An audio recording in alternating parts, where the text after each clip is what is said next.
আসসালামু আলাইকুম সকলকে, আশা করি সকলে ভালো আছেন। তো আমাদের রোজা শুরু হয়েছে, আজকে ফার্স্ট রোজায়, ভিডিওটা ফার্স্ট রোজারই। আর রোজা বলে কথা, একটু আলাদাভাবে খাওয়া দাওয়া আলাদা সব কিছু। এই যে ঘুগনি, বিভিন্ন ধরনের বাদাম এগুলো ভেজানো হয়েছে। তো এগুলো শুকিয়ে আবার সুন্দরভাবে পরিষ্কার করা হবে। তো মা রোদ্রে দিয়েছে শুকাতে। আর প্রথম রোজার দিন প্রচুর রৌদ্র ছিল, তো এখানে সব কিছু ভেজানো হয়েছে। আর মাঝেই তো আমাদের বাড়ির রিভা, ওকে পড়াচ্ছিলাম আর কি, ছুটি ছিল সানডে, যেহেতু ছুটির দিন ছিল।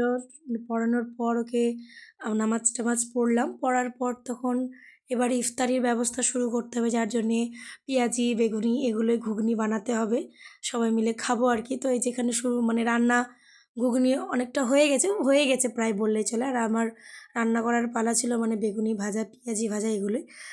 বাদ বাকি ঘুগনি টুগনি মাই করেছে, আমি শুধু এই পেঁয়াজি বেগুনিগুলোই করেছি। তো বেগুনিটা বেশ ভালোই ফুলেছে দেখছি। আর এখানে একটা বেগুনি ভাজতে গেছি, কেমন যেন বেগুনিটা ইঁদুরের মতো হয়ে গেছে।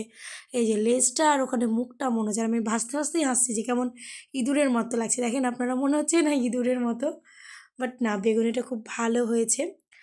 আর রোজার দিনেই আর কি, রোজার মাসটাতেই এত কিছু করা হয়, খাওয়া হয়, মানে আলাদাই একটা ফিলিংস, আলাদাই আনন্দ আর কি। এগুলো করতেও ভালো লাগে, যতই রোজা করো, যতই না খেয়ে থাকি না কেন, কিন্তু এগুলো করতে বেশ ভালো লাগে, মজা লাগে আর কি। তো পুরো রোজাটাই আমরা এইভাবেই কাটাই, খুব মজা করেই। আর রোজাতে সবাই একসাথে ইফতার করলে হয়তো আরও বেশি ভালো লাগে, বাট আমরা এখন বাড়িতে মাত্র 4 জন, মা, আব্বা, দাদা আর আমি। আমার দিদিদের তো সবার বিয়ে হয়ে গেছে, যে যার শ্বশুরবাড়িতেই থাকে। তো আমরা এই কজনই, 4 জনই আছি এখন আপাতত আমাদের বাড়িতে। বাট আগে যখন হতো তখন আমরা সবাই থাকতাম, খেতাম। সে সময় হয়তো এত এত ভালো ভালো খাবার আমাদের থাকতো না, এইরকমভাবে প্রতিদিনই পেঁয়াজি বেগুনি হতো না, কিন্তু সবাই মিলে থাকতাম, ওটা বেশি মানে আনন্দ ছিল আর কি। বাট কিছু করার নাই, সময়ের সাথে সাথে সবাইকে পরিবর্তন হতেই হবে, আর মেয়েদের তো বিয়ে দিতেই হবে, শ্বশুরবাড়ি যেতেই হবে, আর এই পেঁয়াজি বেগুনি বানাতেই হবে। তো যে যার শ্বশুরবাড়িতে বানাচ্ছে, আমি এখন আমার বাবার বাড়িতে বানাচ্ছি।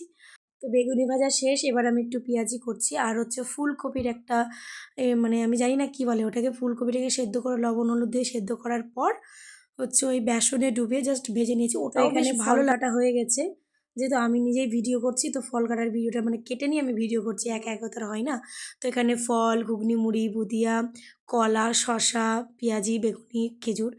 আর নামাজ পড়ার পর যেটা আমার ইম্পর্ট্যান্ট কাজ আছে এই খাওয়াটা, মানে হচ্ছে ঘুগনি আর বুদিয়া তো লাগবে, মানে আমার লবণ মিষ্টি দুটোই লাগবে। তো ওইভাবে একসাথে, এই যে আমি দেখাচ্ছি, নিচে বুদিয়াটা আছে আর ওপরে ঘুগনি আছে, ওটাকে একসাথে মিক্সড করে আর শসার কুচি দিয়ে, বাট এই শসাটা প্রচণ্ড তেতো ছিল, তার জন্য আমি সাইডে রেখে দিয়েছিলাম, খেতে পারিনি।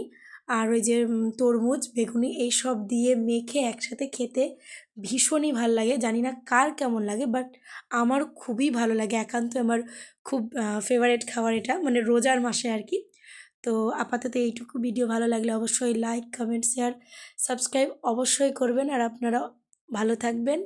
টাটা।